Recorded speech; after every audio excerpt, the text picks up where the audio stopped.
네, 국내 주식 투자하신 분들 그동안 많은 마음고생이 있었죠. 뿐만 아니라 뭐 해외 주식 투자하시는 서학개미 여러분들도 정말 어떻게 해야 될지 많은 고민들을 하셨을 것 같습니다.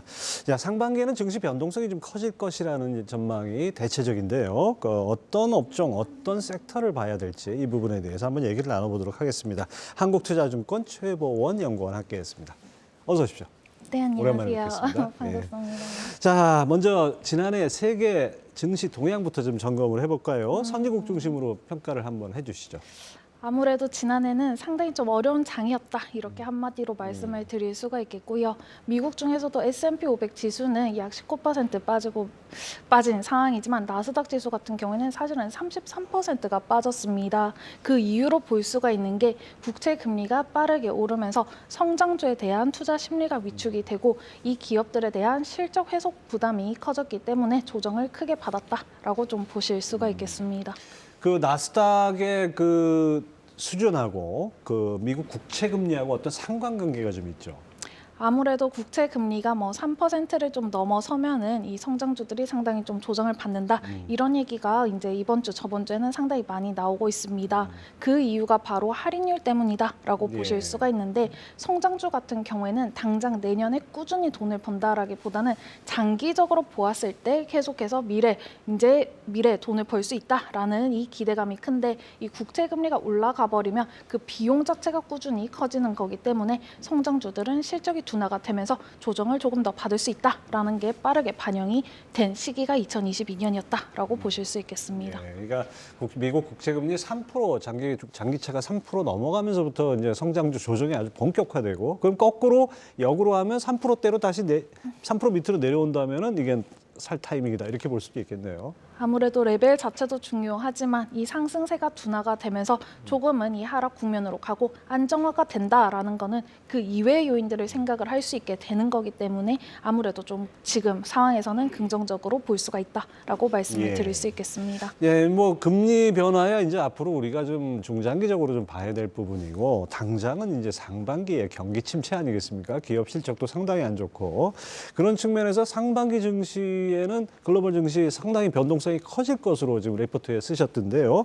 그 내용 좀 설명해 주시죠. 아무래도 상반기의 변동성이 크다라고 말씀을 드리는 이유는 앞에서 말씀드린 2022년에 이 지수 하락 요인들이 완전히 해소가 되지 못했기 때문이다라고 보실 수가 있고요.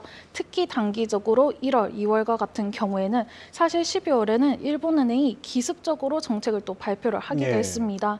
그러다 보니까 1월 18일에 발표가 되는 일본은행의 BOJ 회의의 발표 결과에 따라서 조금은 더 흔들릴 수가 있는 장이다라고 첫 번째로 보실 수 있겠고요.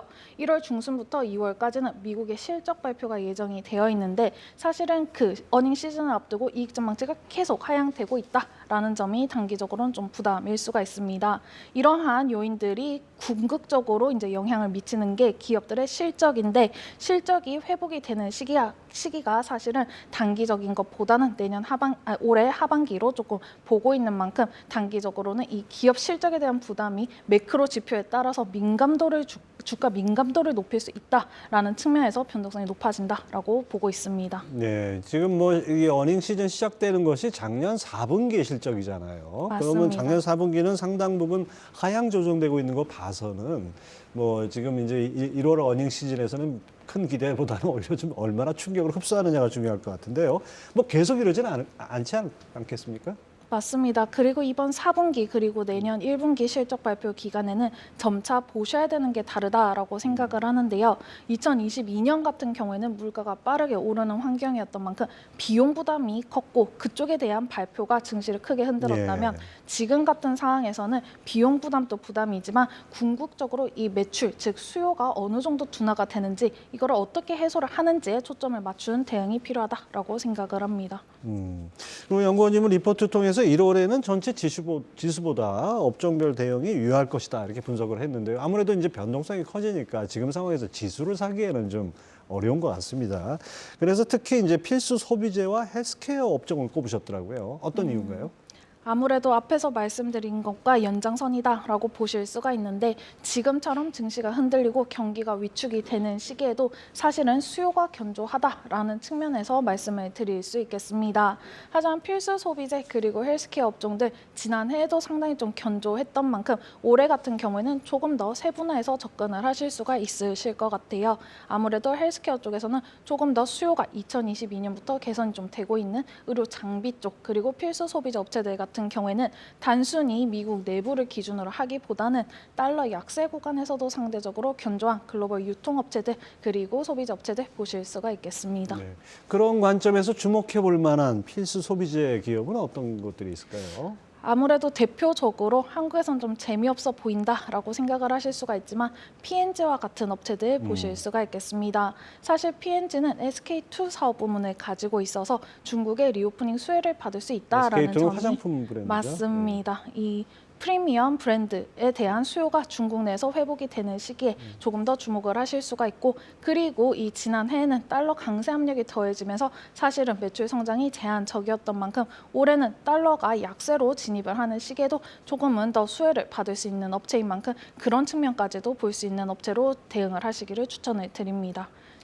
예, 그리고 또 헬스케어 업체들 같은 경우에는 사실은 저번에 이제 제가 방문을 드렸을 때는 UNH, 유나이티드 헬스그룹 이런 의료 보험사들 주로 좀 말씀을 드렸는데 예. 해당 기업들 같은 경우에는 단기적으로 고용이 흔들리는 시기에 사실은 고용을 기반으로 하는 의료 보험자 수가 조금은 증감이 있을 수가 있다라는 측면에서 주가가 조금은 부진할 수가 있는 환경입니다. 하지만 이런 환경 속에서도 미국에서 의료 시설 속에서도 이 수술 건수가 상당히 좀 빠르게 회복이 되고 있는데 그러한 기업들의 수요를 받을 수 있는 의료 장비 업체들 ETF로 조금은 세부 업종별로 볼 수가 있는 게 IHI라고 하는 이 의료 장비 ETF로도 대응을 하실 수가 있겠습니다.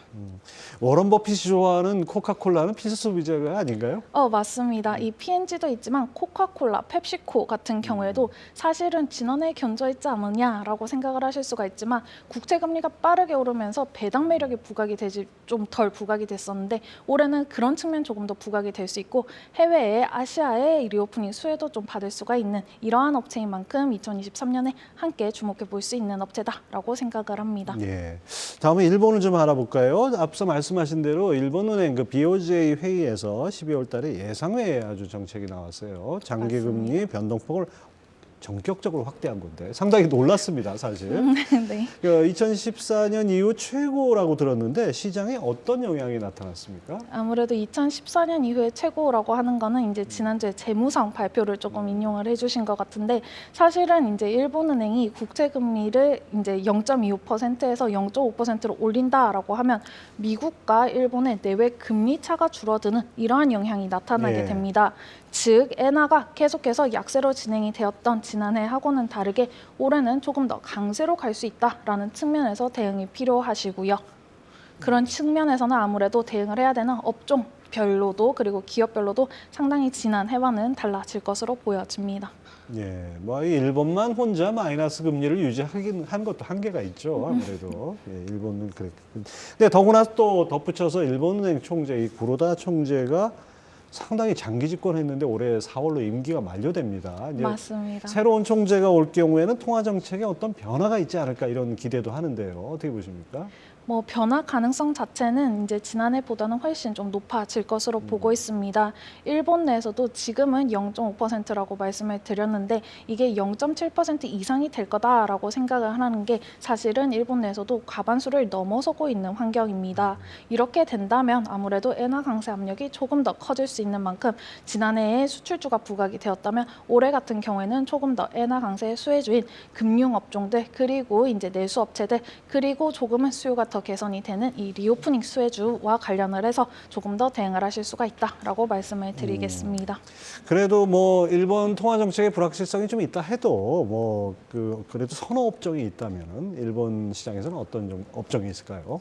네, 방금 말씀드렸던 아무래도 엔화 강세 수혜주 그리고 수요가 개선이 될 수 있는 리오프닝 수혜주 두 가지를 크게 보실 수가 있겠는데요. 첫 번째로는 대표적인 금융업체들 보실 수가 있겠고 두 번째 같은 경우에는 해외에서 이 생산을 많이 하는 이런 ABC 마트와 같은 업체들도 조금 더 보실 수가 있겠습니다.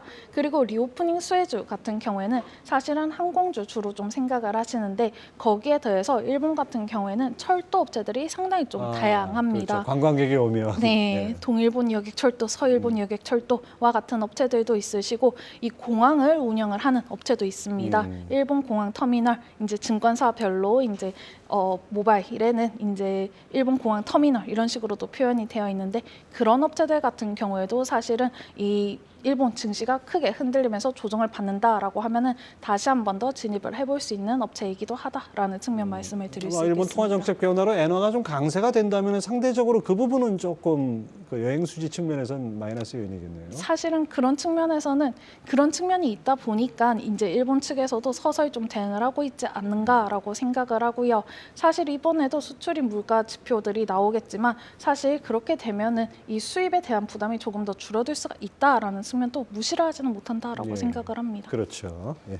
자, 그다음에 중국도 리오프닝 수혜 업체에 대한 관심이 높아질 것 같은데요. 뭐 이미 중국의 코로나 정점을 지났다는 보도들이 나오기 시작했는데 어떤 업종을 눈여겨봐야 될까요? 아무래도 정점이 지나는 시기는 중국의 춘절 이후 그리고 본격적으로 해외 여행이 늘어나는 시기는 2월쯤으로 저희는 보고 있습니다. 그런데 사실 중요한 거는 중국 내에서도 방역 규제가 완화가 되다 보니까 지하철 이용 건수도 그리고 외부 활동도 급격히 늘고 있다라는 점입니다. 그렇게 된다면 첫 번째로 보실 수가 있는 게 외부에 나가야 되기 때문에 화장품 업체들 조금 더 주목을 하실 수가 있고 의류 업체들 같은 경우에도 조금 더 이제 부각이 될 것으로 보여집니다. 특히 미국의 경기 소비자 업체들 중에서도 미국의 매출 비중이 높은 업체들이 있으신데 그러한 기업들보다도 이 중국과 그리고 아시아의 매출 비중이 높은 이 호텔 업체들, 숙박 업체들 조금 더 보실 수가 있겠습니다. 그 중국이 리오프닝을 한다고 하면은 또 다른 측면에서 보면은 원자재 수요 같은 게 많이 늘어나고 뭐 이러지 않겠나 이런 얘기도 많이 나옵니다. 그런 부분은 어떻습니까? 아무래도 경제 활동이 중국 내에서도 활발히 늘어나면은 이 원유 그리고 이제 원자재 즉 이제 경제 활동에 필요한 이 제품 자체의 수요가 높아질 수는 있다라고 생각을 합니다. 그런 측면인 만큼 이 원자재 쪽도 에너지 쪽도 가격이 들쭉날쭉하다라는 점도 상반기에는 증시 변동성을 높이는 요인이시겠죠. 추세적으로 나타나기보다는 조금 더 이제 왔다 갔다 한다라는 측면에서 봐주시면 좋으실 것 같습니다. 자, 뭐 2020년 말에 코로나가 이제 발발을 하고 지난 2년을 돌아보면은 2021년은 아마 여러분들 그렇게 생각하셨을 것 같아요. 나는 정말 주식을 잘한다. 맞습니다. 그러다가 2022년 되니까 내가 주식을 왜 했지? 라는 생각을 많이 하셨을 것 같은데 그러면 2023년에는 글로벌 증시 어떻게 투자해야 될까요? 아무래도 이제 저희 같은 경우에는 2022년이라는 거를 겪었기 때문에 한층 더 성장을 하지 않았나라고 생각을 합니다. 이러한 상황에서는 2020년, 2021년보다는 조금 더 세분화를 해서 그리고 상반기에는 조금은 보수적인 대응, 많이 빠진 기업들 위주로 이제 진입을 하시고 공격적인 비중 확대는 이 상반기보다는 적어도 1분기 실적 발표가 마무리가 되는 4, 5월 이후라고 보고 있습니다. 그런 측면으로 조금 이제 나누어서 대응을 해주시면 좋으실 것 같고 장기적으로 비중을 늘리기보다는 조금 이제 세부적으로 이제 시기를 이제 고려를 조금 더 해주셔야 되는 시기다라고 생각을 합니다. 상반기는 필수 소비재 헬스케어 업종들, 납품과대 업체들 중에서는 중국 리오프닝 수혜 업체들 그리고 하반기에는 조금은 조정 크게 받았던 업체들 위주로 회고보기 빠른 업체들 선별을 해보시기를 추천을 드립니다. 네, 뭐 말씀 들어보니까 아픈 만큼 성숙해져야 되는데 하여튼 뭐 올해 여러 가지로 좀 이제는 좀 대응이 달라지실 것 같습니다. 투자자 여러분들. 네, 지금까지 한국투자증권 최보원 연구원 함께했습니다. 오늘 말씀 감사합니다. 네, 감사합니다.